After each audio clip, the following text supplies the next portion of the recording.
Welcome to NTD News Today. I'm Chris Beers. Here are today's top stories. Secretary of State Antony Blinken meeting with Chinese leader Xi Jinping. The talks came toward the end of a high-profile visit aimed at easing tensions. Countering the influence of America's adversaries in the Middle East and Africa, lawmakers from both sides of the aisle want to expand on a certain Trump-era policy. We bring you the details. You get in a fight with your 12-year-old child. They go to school but never return. NTD speaks with attorney Nicole Pearson about a new California bill critics are calling state-sanctioned kidnapping.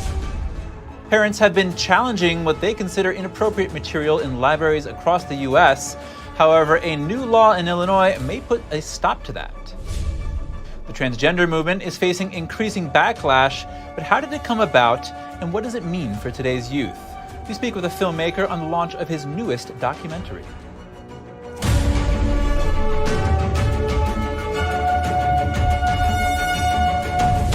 Secretary of State Antony Blinken met with Chinese leader Xi Jinping today during a high-profile visit to Beijing. Both sides pledged to stabilize the badly deteriorating relationship between the two countries. Here's the story. Blinken was wrapping up his 2 days of high-level talks with Chinese officials as he sat down with China's Xi amid simmering U.S.-China tensions. In every meeting, I stress that direct engagement and sustained communication at senior levels is the best way to responsibly manage our differences and ensure that competition does not veer into conflict. And I heard the same from my Chinese counterparts. We both agree on the need to stabilize our relationship. His trip marked the highest-level visit to China by a U.S. official in nearly 5 years. Beijing turned down defense talks with Washington, an issue that Blinken called a priority to his visit. The top U.S. diplomat urged the Chinese regime contain production and export of fentanyl precursors, which are fueling an opioid crisis on U.S. soil. Turning to U.S. chip export controls, Blinken said the Biden administration didn't try to stifle China's economy, but added Washington is taking steps to protect itself. We are for de-risking and diversifying. That means investing in our own capacities and in secure, resilient supply chains, pushing for level playing fields for our workers and our companies, defending against harmful trade practices, and protecting our critical technologies so that they aren't used against us. Xi said he was satisfied with the progress made during the talks. He said the two nations agreed to resume the program of understandings he and President Joe Biden reached during their meeting in Bali last year. That agenda has stalled in recent months, notably after the U.S. shot down a Chinese spy balloon in February. As top officials' meetings unfolded in Beijing, Taiwan's Prime Minister Chen Jianren said they were also paying close attention. The island is at the center of U.S.-China power struggles. Beijing claims the self-governing island as its own and threatens to rule it by force. Biden said over the weekend that he hopes to meet with Xi in the coming months. Opportunities could arise at the G20 leaders meeting in New Delhi in September or the APEC summit in San Francisco in November. Strengthening U.S. influence in the Middle East, lawmakers from both sides of the aisle want the federal government to expand its power in the region. Here are the details. Republican and Democrat lawmakers reportedly want the Biden administration to expand the Abraham Accords in Africa. That's to curb the influence of America's enemies. Fox News obtained a letter sent by the lawmakers to the State Department formally making the request. The Abraham Accords are a series of statements between Israel and various Arab nations. The accords open the door to trade, investments, and more. The U.S. State Department says on its homepage that countries who sign the accords encourage efforts to promote interfaith and intercultural dialogue to advance a culture of peace among the three Abrahamic religions and all humanity. Former President Trump's administration put the accords together in 2020. Now, in terms of expanding them, lawmakers wrote, "We believe this broader framework of engagement can be vital to American efforts to combat endeavors by China and Russia to undermine sovereignty and stability within the African continent." Representative Corey Mills told Fox News that countries like China, Russia, Iran, and others are gaining strength in the region. He says those countries could expand influence if the U.S. doesn't do so first. The lawmakers also wrote, "We would request a written response outlining the department's current and future efforts to implement a strategy that advances Israeli normalization into Africa and grows the work of the accords there." NTD reached out to the State Department for comment, but didn't immediately hear back. California lawmakers will vote on a bill tomorrow that critics are calling state-sanctioned kidnapping. NTD's Daniel Monahan spoke with attorney Nicole Pearson from the legal firm Truth Law Facts Justice to find out the details. AB 665 is sponsored by California Senator Scott Wiener and Assemblywoman Wendy Carrillo. Young people are experiencing a new reality. The law would allow kids 12 and up to leave home and check into a residential facility without parental consent. All they would need is a school counselor or another so-called professional person to agree. The law would remove any requirement of an allegation of abuse or incest or risk of serious bodily injury or death. This is a bill about stripping parents of their fundamental rights to take care of their children. Not only that, but their actual legal obligation and ethical and moral obligation to take care of their children without due process of law, without notice, without any allegations of abuse or neglect, and without an opportunity to defend themselves before the child is removed from their custody. Pearson outlines an example. If we have a child who says they don't feel comfortable going home because they had a fight with their mom and dad about TikTok, their Instagram, about bad grades, about drinking and driving or using drugs, whatever the case may be, they have a huge fight. They go to school, they're upset. The teacher sees they're upset. Their friends see they're upset. And they say, why don't you go take a break in the counselor's office? They then go to the counselor, who can even be an intern. And that professional person says, well, why don't you go take a break in the shelter down the road for a couple of days, let things cool off, and actually a couple of your friends are already there. Of course, the child's going to say, okay, they're talking to their school counselor. They think this person has their best interest in mind. They think that they would not lead them astray or do anything that would ever expose them to any danger. Pearson says there are plenty of teens who would take the counselor up on their offer, exposing themselves to unknown dangers in residential facilities. Some such places are known to be frequented by predators and drug dealers. And then you will be facing that uphill battle that will cost you tens of thousands of dollars and months of extraordinary pain to get your child back when you have done nothing wrong. And all the meanwhile, they've been in these overburdened shelters, neglected and exposed to Lord only knows what in the end. Pearson is sounding the alarm on this bill and asking for public support. AB 665 is being heard actually this Tuesday, June 20th at 1:30 p.m. in the Senate Judiciary Committee. We encourage and are actually asking everybody to show up at the hearing. Daniel Monahan, NTD News. NTD reached out to the sponsors of the bill for comment specifically on the allegation that it strips away parental rights. We did not hear back before broadcast. Some Illinois parents want certain books kept out of libraries, curating what kids can see. But Illinois has a new law that bans so-called book bans, prompting some strong reactions. Let's take a look. The American Library Association reported over 1,200 challenges were received on books in 2022. The top 13 includes titles such as Genderqueer, All Boys Aren't Blue, and The Bluest Eye. The association says the requests were made over claims of sexually explicit content. Book bans are about censorship, marginalizing people, marginalizing ideas and facts. Regimes ban books, not democracies. Terry Newsom, president of the Illinois chapter of U.S. Parents Involved in Education, says the Illinois law takes away parental rights. What Pritzker just did is not about freedom. He took away our freedom for us to say, hey, some of these materials are not acceptable for our children. Illinois Congresswoman Mary Miller denounced the new law. It's painful. It's outrageous. It would have been unthinkable a few years ago that an elected official, especially a governor, would sign a bill forcing schools to provide pornographic and sexually explicit materials to our youth. However, Illinois Secretary of State has a different perspective on the issue. Parents, and only parents, have the right and the responsibility to restrict their children's and only their children's access to library resources. In other words, you get to decide what's right for your children, but you don't get to make that decision for anyone else's. The founder of Awake Illinois and the parent, Shannon Adcock, says she is against banning books, but restrictions should be in place for obscene material. When I was a kid, we went to the video store to rent videos, and there was the curtain that had a closed-off section for pornographic content. You didn't have it open. Children couldn't go in, right? It was available. It wasn't banned, but there was a restriction, and there was a policy in place. The new law penalizes Illinois libraries for banning books. Specifically, Illinois libraries must adhere to the American Library Association's Bill of Rights, which states that books should not be removed if they expect to receive state funding from the Secretary of State's office.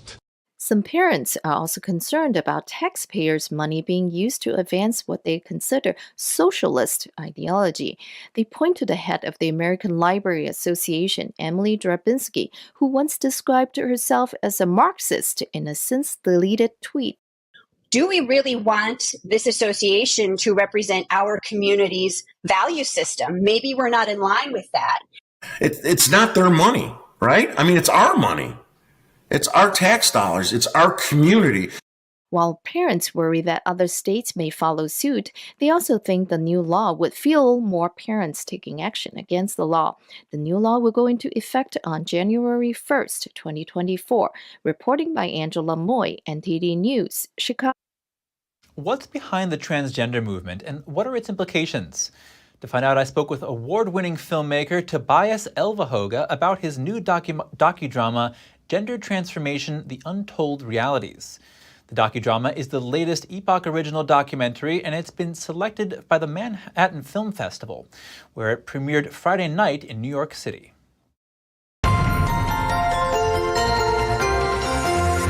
Tobias Elvahoga, thank you for joining us. Yeah, great to be here. What inspired you to make this film? Yeah, I was doing research about transgender, and I came across some different documentaries. And these documentaries, they were like showcasing some cases of children who were going, to transition and think that, they were going to change the gender into another, to another gender. And what actually happened was that many of these cases, they had a lot of bad side effects from these, they start with puberty blockers and then they go on cross hormones. And it was one case that made me, it was really touching in a way because this girl, she had been on puberty blockers for 4 years. And after that, she could hardly, stand up for more than 10 minutes. She was totally exhausted. Her, the bone marrow density in her body was so weak, and a lot of other things. So, I mean, her whole life was devastated, and her mother was so, sad for letting her, having, had all this done to her daughter. So after that, I realized the severity of what's happening. Now, this transgender movement is something that came up just recently for many people. I mean, I know it's been evolving for a few decades, but for many people it's new. What's driving it? Yeah, that's one of the questions we are really exploring in the documentary. So we have some investigative writer, and she's been following the money. And she's been seeing that there's a lot of wealthy people behind this, so and also companies. So actually there's big LGBTQ organizations, and the founders of these organizations, they're actually in charge of medical companies. And this is not only happening in one case, it's like 2 or 3 cases, and then makes you start wondering what's going on. And there's other interests as well. I mean, there's hospitals, they're actually openly admitting that, or openly telling their employees or telling the others at the hospital that this is something that we make a lot of money from. So there's evidence out there. We know that it's a like 1.5 billion industry for surgeries alone. So it's a great profit motive. There's a lot going on behind the scenes driving it, it sounds like. As you were making this film, what was the most surprising thing to you that you discovered?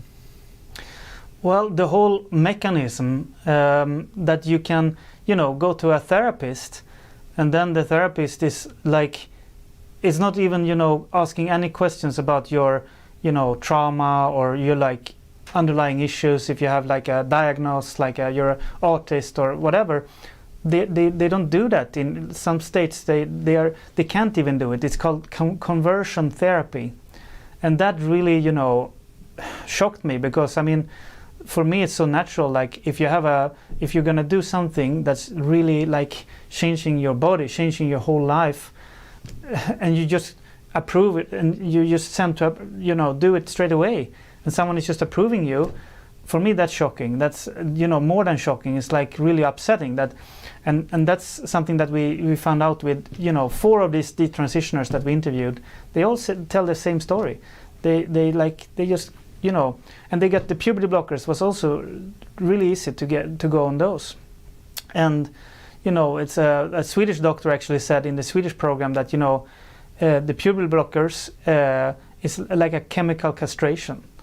And that's what we heard from many other experts as well. So and think about it. It's chemical castration. It's like something that affects, maybe you can't have children in the future, and then you're just approved and you're sent on this path like so easily. For me, it's been really upsetting. What do you hope this film achieves? So for me, I really hope that we can see this issue much more clearer and see like how it affects the children, what interests are behind it. If you, as a parent, don't agree, you're like branded as transphobic, and you can even lose custody of your child. So it's crazy. That's the most fundamental right that you have as a parent, that you can raise your child and be a responsible parent, and then you remove that and let the state decide such a important matter. For me, that's crazy. Tobias Elvahoga, Director of Gender Transformation, thank you. Thank you. Gender Transformation, The Untold Realities will premiere tonight on Epoch TV at 7:30 p.m. Eastern Time. You can watch it there or go to gendertransformation.com, where you can preview the first 10 minutes of the documentary for free. After the break, a courtroom sketch artist is receiving an unusual amount of criticism for his recent work. His drawings show former President Trump's arraignment last Tuesday. And a majority of Americans say they are more productive when working remotely, but 1 in 7 admit to only working for half the day. More in just a moment here on NTD News Today.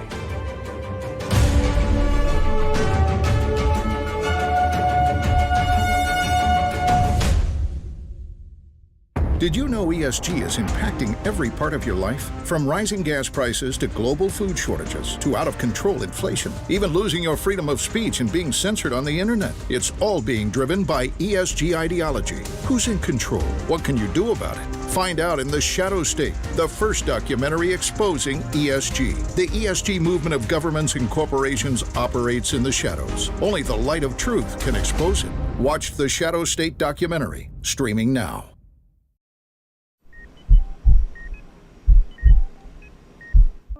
I had a pretty normal mom life.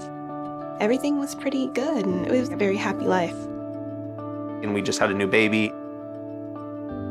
And then all of a sudden, within a day or two, she's on life support and fighting for her life. And I knew something was pretty wrong. A little less than a week after I came home, I couldn't breathe. That's when we decided to go to the hospital. I was given the diagnosis that I had peripartum cardiomyopathy, which is basically a pregnancy-induced heart failure. They told me my only chance was a heart transplant. And the American Heart Association helped make that possible. Their research helped save me. This could not happen without monthly donations from friends like you. Your sustained support helps fund life-saving research that leads to medical breakthroughs, like those that gave Jen a second chance at life.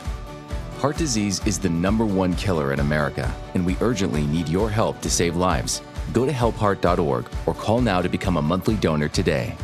Your donation of only $19 a month, just 63 cents a day, will make a difference through prevention, early detection, treatments, and cures that help save lives. I am very thankful for the American Heart Association. I'm grateful for just every day that I get with my children. Please go to helpheart.org or call now with your donation of just $19 a month. Join our community of monthly donors, and you'll get this limited edition t-shirt you could wear to show you're helping save lives. One simple act today can save your life. or the life of a loved one. So please, call or go to helpheart.org now to help save lives.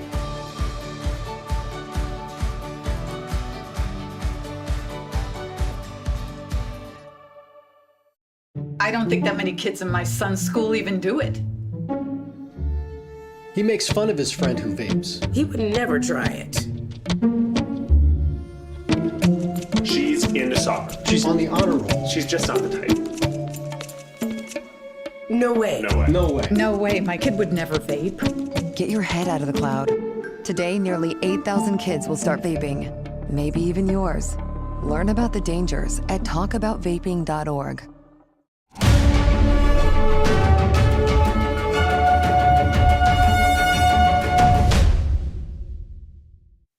Welcome back. Palestine is getting closer to China. The Chinese Communist Party established a partnership with the Palestinian Authority on June 14th. To understand what this means, I spoke with Rabbi Yaakov Menken, Managing Director of the Coalition for Jewish Values. Rabbi Yaakov Menken, thank you for joining us. Thank you for having me.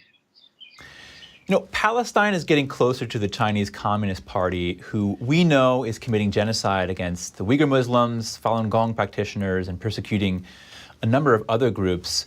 What does that say about Palestine? Well, you know, the narrative of Palestine has been from the outset more about attacking Jews than supporting the right of Muslims or Arabs. Remember that for 2,000 years, the word Palestinian actually was referring to Jews. So this is like a theft of an entire Jewish identity over 2,000 years that they're claiming now to be the rightful owners of that land. And here we have China backing them while their agenda is really one, again, of fighting the Jewish people. I mean, this just kind of proves it because, as you pointed out, China is the largest persecutor of Muslims right now in the world. So an organization or a group or a government that really cared about Muslim rights and Muslim civil liberties and just basic rights from torture and imprisonment would certainly not be cozying up to the Chinese right now. What does this alliance mean in terms of China's ambition to shift the balance of power globally? Well, you know, obviously they're casting their lot with one particular side by cozying up. I mean, this is the anti-civil rights, anti-humanity side. And obviously the West is committed to a certain set of values and individual rights and liberties, which you do not have in China.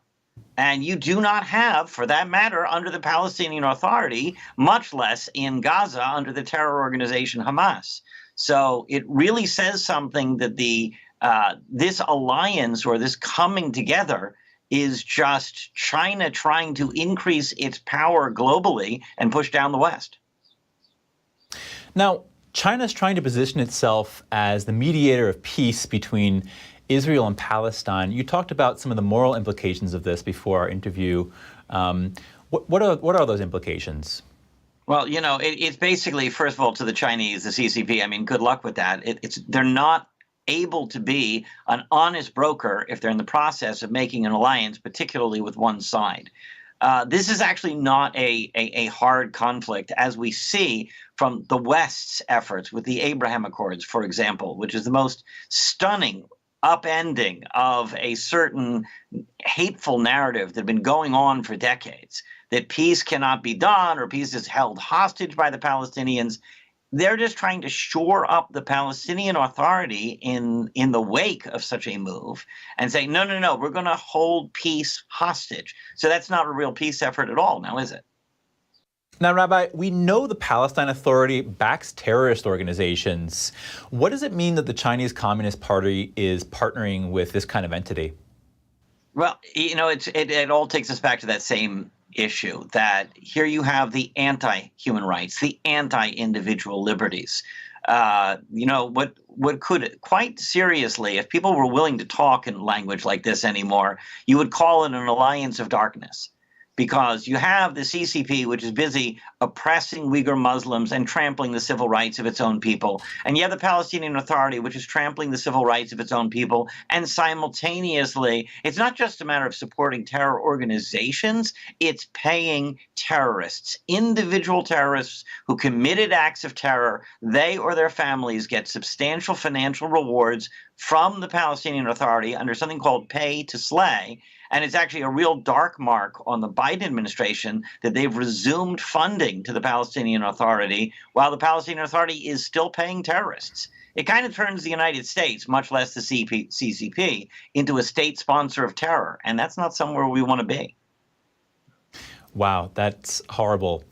Rabbi Yaakov Menken, Managing Director of the Coalition for Jewish Values, thank you. Thank you so much for having me. A courtroom sketch artist stands accused of making former President Trump look too good. This was during Trump's federal court appearance last Tuesday. Critics on social media say William Hennessy Jr. made Trump look too young and too thin. One Twitter user commented the pictures aren't inaccurate, but just look like they were based on a 40-year-old photo. Hennessy told the Boston Globe that it's rare he gets any kind of feedback. He told the newspaper that he doesn't editorialize and just draws what he sees. He also said a lot of the criticism came from people who seemed not to care too much for the former president. A win for Maine lobstermen. A D.C. appeals court ruled that the federal fishing agency overstepped its authority with a plan for lobstermen to reduce the lines they place in the water by 98% within 10 years. Lobstermen hailed the ruling. They said the policy sets an unrealistic standard and there's no reliable data that they are hurting whales. The 3 judges from the court said the National Marine Fisheries Service's legal reasoning was not just wrong, it was egregiously wrong. The rules were designed to protect the North Atlantic right whale, but the Maine Lobstermen's Association said the whale data were skewed against them. Hawaii's second largest volcano continued erupting today. The eruption has lighted up the night sky. Kilauea began erupting on June 7th after a 3-month pause. The Geological Survey's Hawaiian Volcano Observatory recently lowered the volcano's alert level from warning to watch because the rate of lava input declined and no infrastructure is threatened. For many Native Hawaiians, an eruption of a volcano has a deep yet very personal cultural significance. Pennsylvania's Governor Josh Shapiro promised over the weekend that the collapsed stretch of Interstate 95 in Philadelphia will reopen within 2 weeks. Shapiro joined President Biden on a helicopter tour over a critical stretch of highway. Biden promised 100% reimbursement over the federal government for the first 200 days of the work. Shapiro said the gap will be filled temporarily with recycled foam glass and then paved so that 3 lanes of traffic can reopen each way. After that, a replacement bridge will be built next to it to reroute traffic while crews excavate the fill to restore the exit ramp. The stretch of East Coast's Maine North-South Highway collapsed earlier last Sunday after a tractor-trailer hauling gasoline flipped over an off-ramp and caught on fire. Are remote workers being productive? A recent survey found that nearly 3 out of 4 remote workers are scrolling through social media during their workday, and more than a third are shopping. The survey found that 1 in 5 Americans say they have taken a nap while on the clock remotely. To shed some light on whether remote work is good for productivity, NTD Business's Don Ma speaks with an expert on the subject. And here with me is Ira Wolf. He's recognized as one of the top 5 global thought leaders on future of work and HR. So a recent survey says 1 in 7 Americans admit they only work for about 3 to 4 hours on average each day when working remotely. Now, this is significant because if you're on a team working on a project and one of your teammates aren't pulling the weight, it could delay the whole project. It could make the product of less quality. I mean, when surveys like these come out, I can imagine why company leaders want employees back in the office. You've had a lot of exposure in this area. You've talked a lot about this. So I want to ask you, what's the core problem here? I can sum it up in 2 words or maybe 4 words. 2 is productivity paranoia, and the other may be hybrid hysteria. There was a study done last year by Microsoft, and they found that 85% of leaders said that the shift to hybrid work or remote work has made it more challenging to have confidence that their employees are actually being productive. So when studies like this come out, it resonates. Leaders and managers and other people jump all over it. But the challenge is, and I wrote about this 20 years ago, over 20 years ago, and we used to call it presenteeism. It means people showed up for work, but they actually didn't, they weren't doing what the managers thought they were doing. So in 2005, U.S. workers were declared to be wasting 2 hours a day surfing the internet, hanging around the water cooler, spending times in meetings, looking for other jobs, shopping online. That was 20 years ago. Wouldn't there be a conflict when they're working from home to actually, doing their work? Well, it also comes down to, and that's a great point, it also comes down to employee well-being. We are, certainly have labor shortages these days. Companies can't find enough people. It looks like our economy is not going to go into recession, or maybe it's going to be a really soft landing. And the future doesn't look very good for our labor pool. So we're also going to have to employers are going to have to take a fresh look, is that if they are even if they have the same level of productivity, but the employee stays on the payroll, that they are engaged. Gallup just came out with the report about 2 weeks ago. And they identified that, again, almost 7 or more than 7 out of every 10 employees are disengaged at work. 1 out of 5 are miserable. They're not very productive. If you're not engaged and you're feeling miserable, then you're not giving 100% of your time. I mean, that's a good point. Maybe perhaps it's not about whether working from home or at the office, it's about the individual. Are they a productive person? Maybe you can just comment on that. Oh, absolutely. We're living in a personalized world. Everything's personalized. We go on the internet and they know all our activity. Everybody works differently. What is it that person needs? Because there are people, by the way, there's a lot of employees that want to come back to the office. But there's other people that it's much more difficult. They're very talented. They have the skills that employers need. But the employers want to treat everybody as an all or none. Companies just have to really kind of create a blank slate, look at what's going to work, what do their employees want, where are the employees that they need, and again, going back to having different metrics, measuring outcomes, not hours worked. Oh, thank you so much today, Ira. It was a pleasure speaking to you. Yeah, absolutely. Anytime. And if you have any news tips or feedback for the show, don't hesitate to email us at news.today@ntd.com.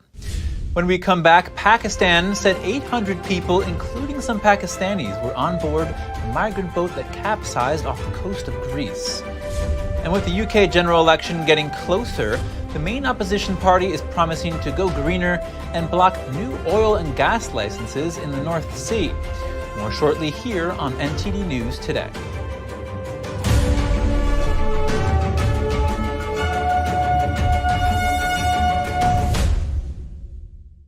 Shen Yun Creations, the streaming platform from Shen Yun, featuring world-class dance, past programs, and all original music.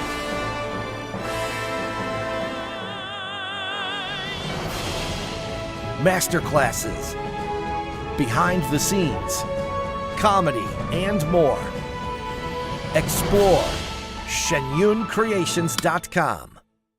Stay tuned to get 2 rolls of alien tape free. You wouldn't stick your mother-in-law on the wall, but you could with alien tape. It just sticks. Just peel and stick to make anything stay in place quick. Brick, pavers, marble, tile, plastic, even leather. Nothing works better than alien tape.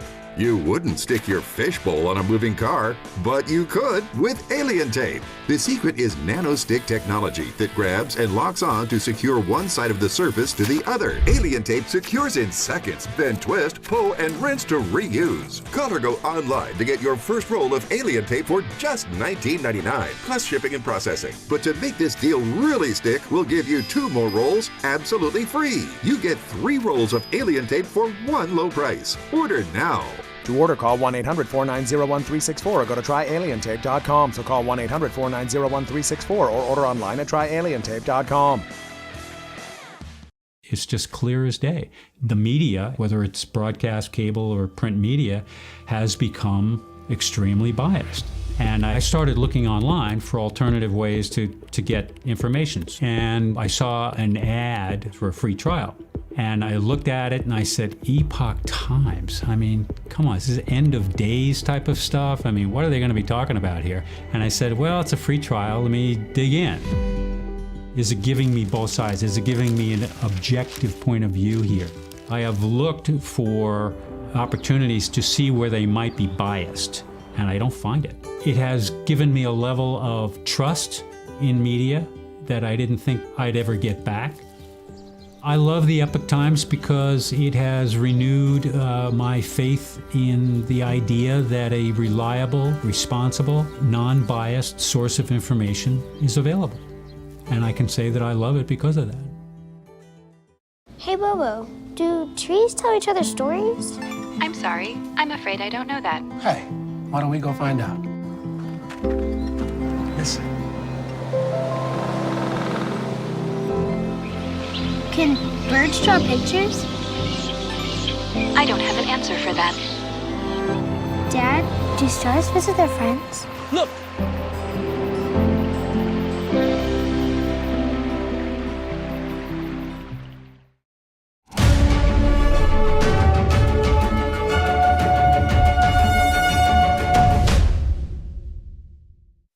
Thanks for staying with us.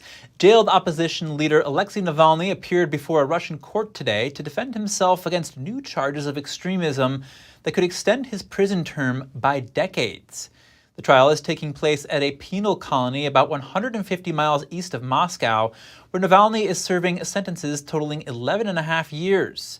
The new charges against Navalny include creation of an extremist organization and financing extremist activity. Navalny, a former lawyer, rejects the charges as absurd and said they could keep him in prison for another 30 years. His supporters accuse Moscow of trying to break him to silence his criticism of President Vladimir Putin, something the Kremlin denies. Journalists were not admitted to the courtroom, but were able to watch a video link from a room nearby with barely intelligible audio. Navalny, the most prominent opposition leader in Russia, was arrested in January 2021 after surviving a nerve agent poisoning that he blamed on the Kremlin. According to Pakistan, the migrant boat that capsized off the coast of Greece last week was carrying around 800 people. The Pakistani government also declared today a national mourning day, as some victims were from the country. A court in southern Greece today postponed a hearing for 9 Egyptian men accused of being migrant smugglers. Witness accounts had placed the number on board at between 400 and 750 people. Greek authorities have said 104 survivors and 78 bodies have been brought ashore. Search and rescue operations are ongoing, although no survivors or bodies have been found since last week. A majority of Swiss citizens yesterday voted in favor of a bill aimed at cutting the country's fossil fuel use and reaching zero emissions by 2050. Final results released by a public broadcaster showed that almost 60% of voters were in favor of a new climate bill, while 40% voted against it. The referendum was sparked by a campaign by scientists and environmentalists to save Switzerland's glaciers. But opponents say the bill will jeopardize the country's energy security. Voters also approved to raise the country's business tax to the 15% global minimum rate, the current average of minimum of 11%. Even with the increase, Switzerland will still have one of the lowest corporate tax levels in the world. Britain's Labour Party is promising to block new oil and gas exploration in the North Sea if they win the next election. It's part of plans to drop fossil fuels and move to greener energy. But the plans have upset trade unions with the fear of losing jobs. The UK's main opposition party has pledged to end all new oil and gas exploration in the North Sea. That's the sea between Britain and Northern Europe.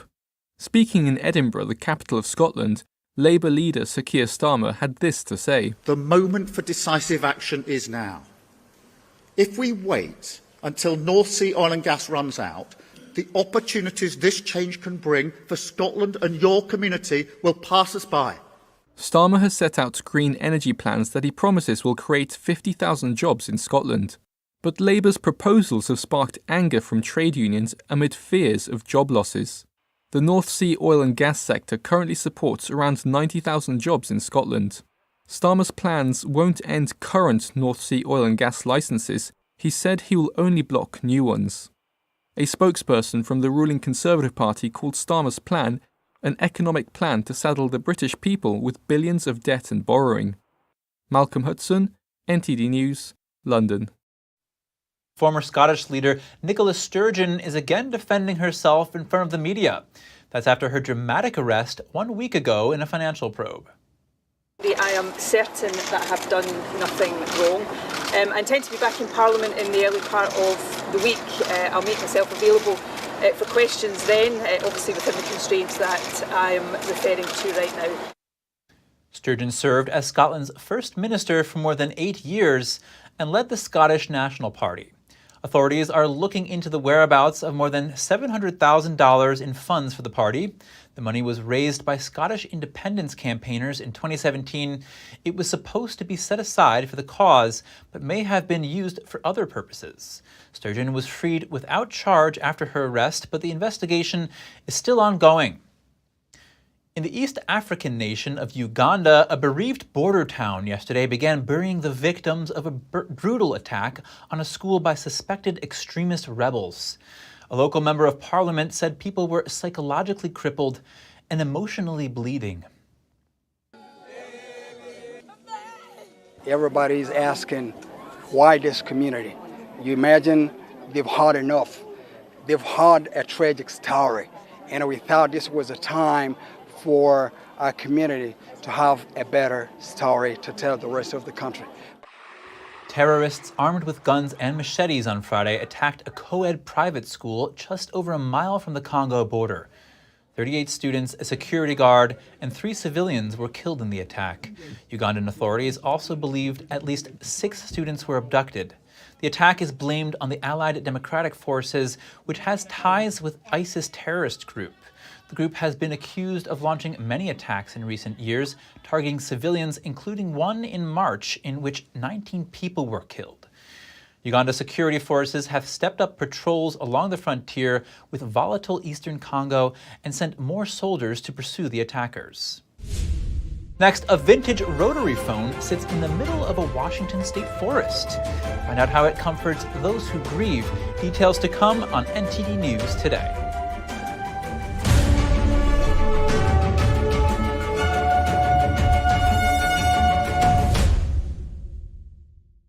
According to ancient Chinese medicine, purslane is considered a medicinal herb and is used to help lower cholesterol, improve vascular functions, and prevent diabetes. Perilla seeds can nourish the lungs and spleen. It is used to treat asthma and improve pulmonary functions. Puritang green vegetable omega-3 is made from purslane and perilla seeds from Hwangmae Mountain in South Korea. It contains over 90% of omega-3, 6, 7, and 9. The highest concentration possible without chemical additives. The soft gel is made of natural seaweed. It is 100% organic and vegan. Both adults and children can take it with peace of mind. Ancient recipes were passed down from heaven to bring prosperity and longevity. Puritang green vegetable omega-3. Life doesn't always give you time to change the outcome. Prediabetes does. 1 in 3 adults has prediabetes, but with early diagnosis, prediabetes can be reversed. And you can change the outcome. Take the 1-minute pre-diabetes risk test today. Go to doihaveprediabetes.org. It's a painting that is peaceful. There's a lot of beauty in it. And you forget about whatever you might be worried about.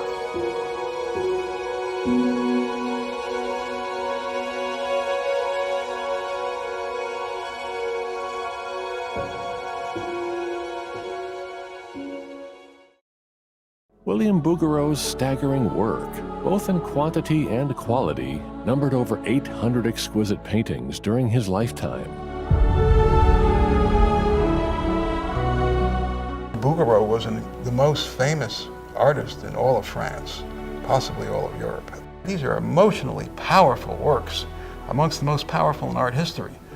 我第一次看到就是布格罗的画的时候，我就感觉到非常的震惊。我觉得哇，居然有人画到这么的完美，所有的一切都无可挑剔。In this episode, we'll investigate the talent of a genius and a true master in his field who was first highly praised and recognized, but later destroyed. What was it about him or his art that made an entire society turn against him and banish both his name and his works?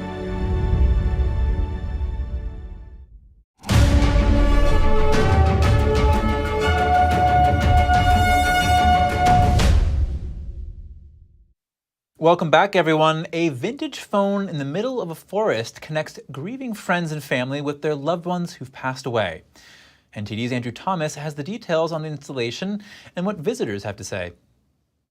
This vintage rotary phone looks out of place in this serene forest 4 miles from the Washington state capital, Olympia. Corey Dembeck installed the device in late 2020 after a family friend's daughter passed away. And just 2 weeks before that, she her and my daughter were in the basement dressed up like Elsa and Anna, and they were singing, and I couldn't imagine. He was inspired by the original Win phone in Japan 10 years earlier. And you pick it up, and you just the moment you pick it up, and you feel silly, it feels so awkward, and then you pick it up, and you just.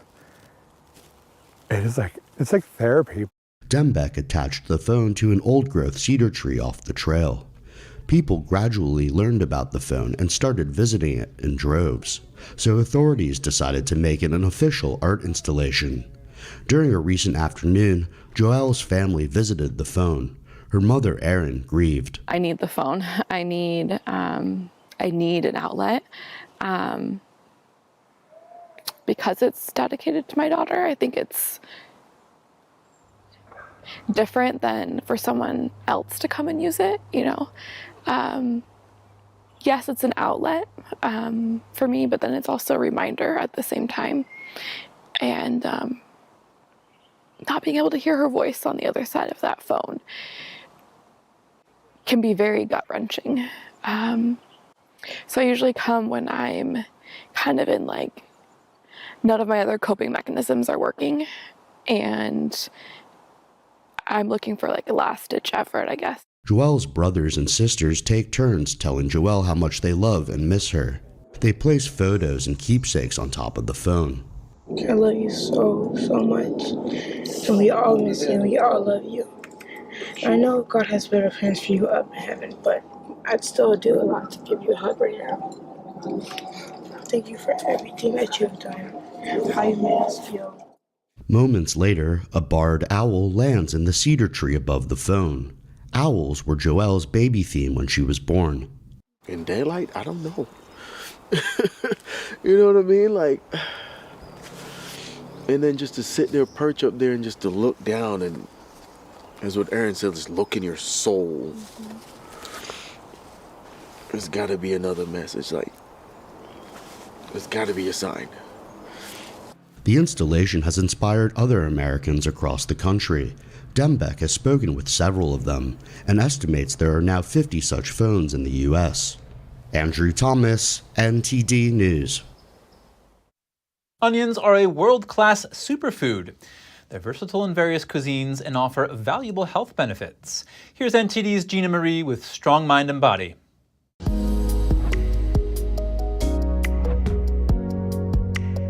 Onion is a superfood in every sense of the word. It can aid in weight loss, lower blood sugar, and help prevent dementia. Onions are a great source of nutrients. This includes folate, calcium, iron, dietary fiber, vitamin B6, vitamin C, and potassium. Additionally, they are also low in calories and contain no fat or cholesterol. Onions contain natural chemical compounds which can help to fight disease and promote health. Let's look at some of the specific health benefits, starting with number 1, weight loss. In one clinical trial, 70 overweight participants were divided into 2 groups. They were given either a placebo or a steamed onion supplement before each meal for 12 weeks. The results showed that taking the steamed onion supplement reduced total body fat. It was especially effective at reducing abdominal visceral fat. Number 2, lowers blood pressure and improves cardiovascular health. Onion extract can regulate cholesterol, improve antioxidant capacity, and suppress inflammatory markers. Therefore, it can reduce the incidence of cardiovascular disease. In a study, researchers discovered that onion had better cardioprotective effects than red wine. Number 3, reduced risk of Alzheimer's disease and depression. Onions can combat oxidative stress associated with neurodegenerative disorders. This includes diseases such as Alzheimer's. Scientists have found that onions can reduce stress-induced anxiety and depression. They can also enhance memory function. Number 4, prevention of osteoporosis. Women who consumed onions daily had 5% higher overall bone density than those who consumed onions once a month or less. This was according to national health data. Number 5, improved sleep quality. A study of 30 men and women took place. They were healthy but were dissatisfied with their sleep quality. They were given onion extract tablets. The results showed that these tablets may improve sleep quality and promote a smooth transition into sleep. So as you can see, adding onion to your diet is a fantastic idea. But the question is, how can you get the most out of them? Well, don't discard the outer layers. That's because the outermost layers contain a higher concentration of antioxidant compounds than the middle and inner layers. A host of sporting events challenged athletes across Europe this past weekend. Let's take a look at some of the most exciting moments. The first event is a fierce bike race up a mountain in Italy. The annual competition is billed as the toughest mountain bike marathon in the world. This year, the men's winner was a cyclist from Colombia who completed the course of 53 miles to take home his 8th trophy. The winner of the 37 women's race was from Germany, and it was her 2nd victory. And to Paris, stop 2 of the Red Bull Cliff Diving World Series right in front of the Eiffel Tower. Divers plunged from a diving platform by the Seine River. Athletes from Romania and Australia scored 2 victories in the men's and women's categories, respectively. In July, Italy will host the next leg of the event. And Austria witnessed a world record. A Swiss man won the X-Alps adventure race for the 8th time. He completed the journey in 6 days and 6 hours. About 30 athletes participate in this year. They have to run, hike, and fly by paraglider up to 90 miles a day, passing checkpoints on the highest and most iconic peaks of the Alps. Actor Tom Cruise met excited fans outside a hotel in Rome on Sunday. Today, the 7th installment of the Mission Impossible film series holds its world premiere. Cruise walked around outside the hotel entrance and waved towards the crowd. The actor returns to his leading role in Mission Impossible: Dead Reckoning Part 1. The film is premiering in Rome today. Cruise and other cast members also plan to attend the movie's London premiere on Thursday. Thank you for tuning in today. I'm Chris Beers.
Thanks for watching us on YouTube. Did you know YouTube only keeps selected videos on its platform? So if you want to make sure you get the full picture, just subscribe to our newsletter. Go to newsletter.ntd.com and sign up. It's free.